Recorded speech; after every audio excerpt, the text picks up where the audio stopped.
Opgave om demokrati, samfundsfag C, lavet af Nicole Pedersen, 1. sæt, Københavns Åbne Gymnasium. Jeg vil nu redegøre for mediernes dækning af politik. Medierne de betragtes som den fjerde statsmagt. Og det gør de, fordi at de skal holde øje med, hvad politikere og magthavere de foretager sig. Og medierne de har stor indflydelse på, hvad vi ved om hændelser her i samfundet. Når medierne omtales som den fjerde statsmagt, så er det fordi, at de kontrollerer de tre statsmagter, den lovgivende, den udøvende og den dømmende magt. Og de kan herigennem, der kan de holde øje med hele det politiske system. Mediernes rolle.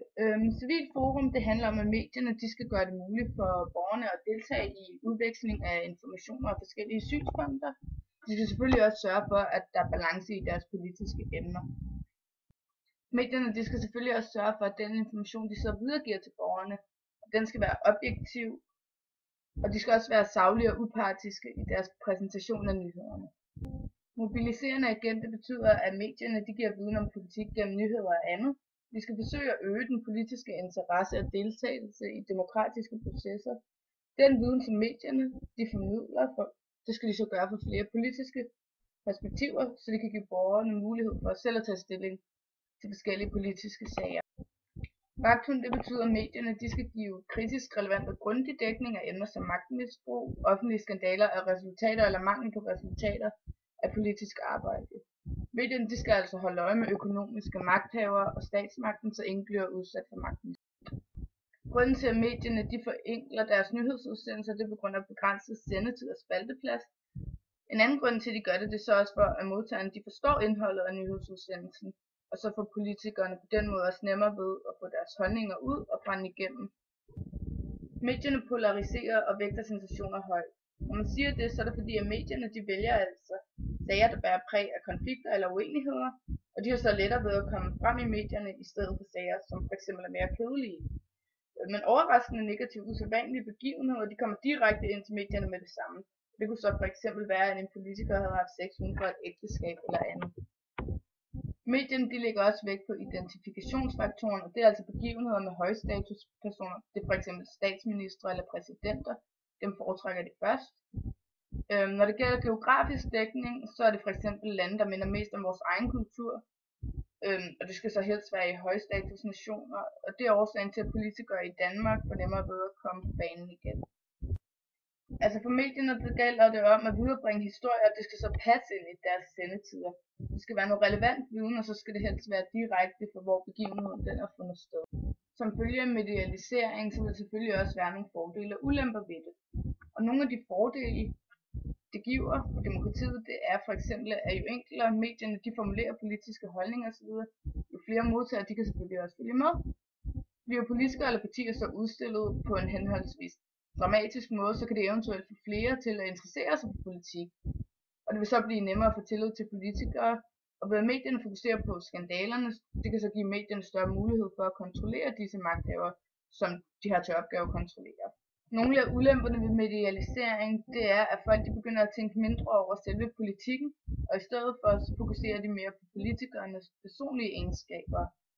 Og modtagerne de kan så også danne mistillid til politikerne, og så vil der muligvis opstå et faldende politisk engagement blandt modtagerne. Inden for medieverdenen findes der tre former for påvirkningsprocesser, og de er blevet lavet af forskere. Det handler om, hvordan modtagerne de bliver påvirket af medierne. Den første model, som ses øverst på billedet, hedder ettrinsmodellen, og den viser bare, at medierne de direkte påvirker modtagerne. Totrinshypotesen, det er den model, man kan se midterst på siden, og i den model, der er det ikke medierne, der direkte påvirker det enkelte individ. Det starter med, at medierne de påvirker en opinionsleder. Det er så en person, som andre stoler på, og de er derfor let påvirkelige af den her person. Efter så vil den her person så gå ud og påvirke andre mennesker gennem det, han eller hun har hørt gennem mediernes formidling. I anvendelsesmodellen, der er borgerne mere selvstændige end i totrinshypotesen, og de tager derfor selv stilling til, hvorvidt de tror på det medierne påvirker. Antallet af unge danskere, der afgiver stemme ved valg, det er faldet. Der er blevet lavet en EU-rapport, og den viser så, at danske unge de er demokratisk dovne. I Danmark der er det for eksempel kun hver 8. dansker, der ønsker at stille op til en politisk post, hvor det for eksempel i andre lande, der er det hver 3. unge.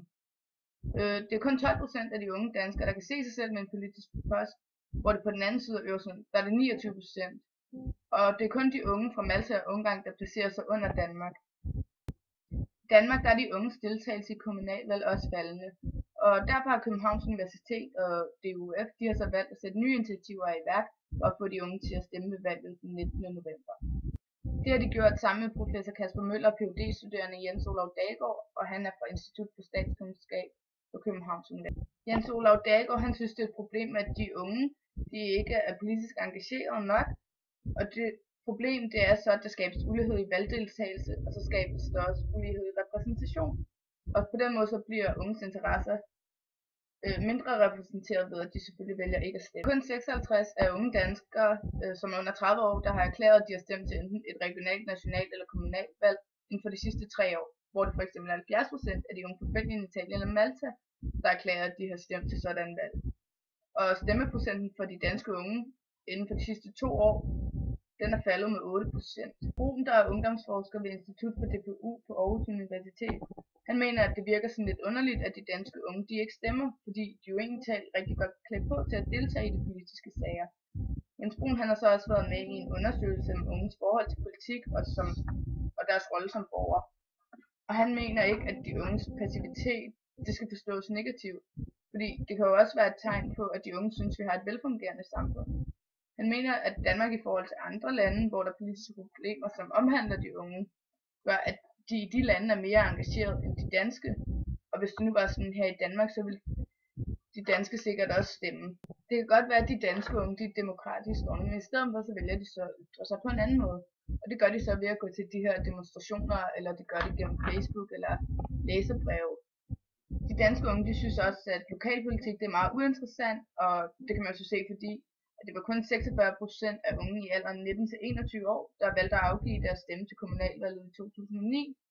Og det er så et fald på 8% siden kommunalvalget i 1997. Jens Olav Dalgaard han mener, at grunden til, at de unge de ikke stemmer ved de her lokalvalg, det er fordi, at de befinder sig i en fase, hvor de lige er flyttet hjemmefra, og det kunne jo så være til en anden kommune. Derfor kan det så være svært for de unge at sætte sig ind i det, da de ikke kender til politikerne og de lokale forhold i den nye kommune. Københavns Kommune de har allerede taget initiativ til at få flere unge med stemmeret til at stemme til det seneste folketingsvalg. Og det gjorde de ved at give de unge mulighed for at brevstemme på Hovedbanegården, og det resulterede så i, at der var 2.700 flere unge, der afgav deres stemme. Og så for at få flere unge til at stemme, vil kommunerne nu prøve at gøre det muligt for de unge at brevstemme på f.eks. ungdomsskoler og erhvervsskoler, og så i byområder, hvor der så er lav valgdeltagelse. I Danmark har vi konstitutionelt monarki, og det består så af en monark og grundloven. Udover det, så har vi også demokrati, hvor folk har mulighed for at ytre sig. Man kan så sige, hvis folk i Danmark de ikke havde retten til at ytre sig, så ville demokratiet også være begrænset. I Danmark der har vi repræsentativ demokrati, og det betyder så, at borgerne de vælger en repræsentant, som de bedst kan identificere sig med i forhold til deres holdninger. Og de her repræsentanter, de repræsenterer så borgerne og tager beslutninger. Altså det er jo svært at tilfredsstille alle borgerne, da vi ikke har de samme holdninger, så der vil selvfølgelig være nogen, der er utilfredse. Men så kan man så sige, så har de jo så muligheden for at vælge en ny repræsentant til næste valg. Det danske samfund det er velfungerende, og det er det fordi, at det er et af de mest demokratiske lande i verden. Og det er det fordi, at statens magt den er indskrænket, og der er stor gennemsigtighed i beslutningsprocesserne, og de danske borgere er politisk engagerede, og fordi den danske stat den er meget lidt korrupt. Og Danmark er et land, hvor alle har ret til frihed og lighed, hvor de måske i lande i Mellemøsten ikke har de samme muligheder for at ytre sig som i Danmark, og på den måde så bliver de undertrykt. Jeg vil nu vende lidt tilbage til det repræsentative demokrati i Danmark. Det gode ved at have det repræsentative demokrati i Danmark, det er, fordi at folk får mulighed for at vælge nogle repræsentanter, som der styrer landet indtil den næste valgperiode. På den måde der har folk haft mulighed for at vælge nogen, hvis politik de kan se styre landet. Dem, der så er utilfredse, har mulighed for at stemme ved næste valg, hvis de nu ikke kan lide de holdninger, politikerne har, og hellere ser nogle andre, der er repræsentanter. Det vil være problematisk at have for eksempel direkte demokrati i Danmark, da det vil være svært at samle en så stor folkemængde et sted, og så vil det være svært for så mange mennesker at blive enige i, hvilke beslutninger der skulle tages. Der vil være flere borgere, der vil være utilfredse med direkte demokrati. Alle folk de er jo forskellige, de har forskellige holdninger og ser forskelligt på, hvordan samfundet det burde fungere. Hvis vi så kommer frem til en beslutning, så vil der sikkert være en masse, der ikke var blevet hørt. Derfor så er det jo meget svært med repræsentativt demokrati, fordi der er det jo bare en repræsentant, der tager beslutningerne for de her borgere.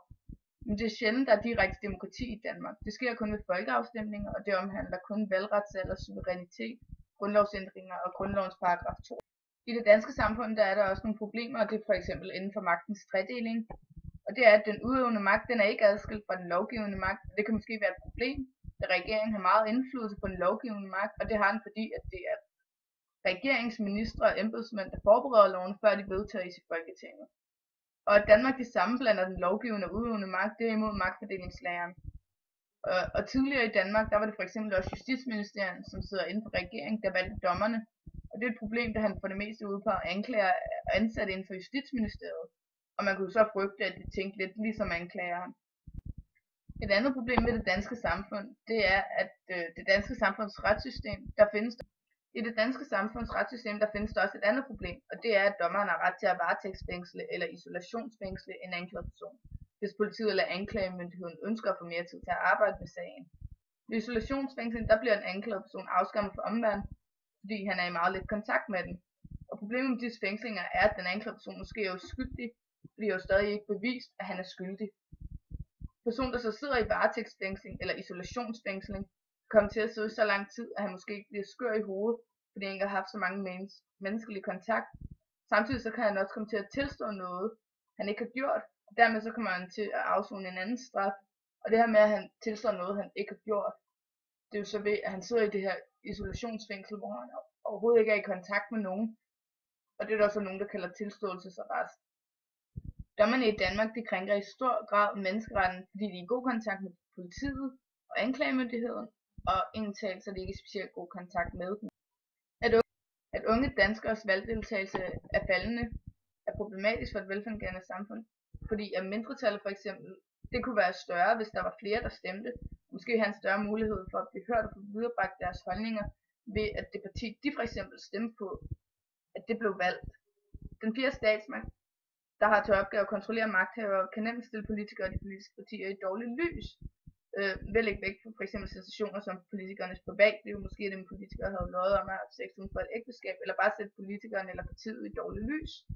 Det kunne eventuelt gå ind og påvirke det parti, politikeren hører til, og gøre, at de mistede stemmer ved et valg, fordi folk måske ville få mistillid til dem. Det kunne selvfølgelig også være, at han eller hende, der var blevet fremstillet i medierne, mistede sin politiske post, fordi at folket inden for partiet fik mistillid. I den vestlige verden, der lægger man vægt på, at ytringsfrihed, det skal være grundlaget for mediernes arbejde, og det er faktisk også et princip, der står indskrevet i grundloven. Ved medierne, de ligesom har lov til at ytre sig, som de vil, så kan de fremstille både partiet og politikerne på en dårlig måde. De kan manipulere med folk, så partiet, det mister måske stemmer ved det, fordi borgerne får mistillid til partiet.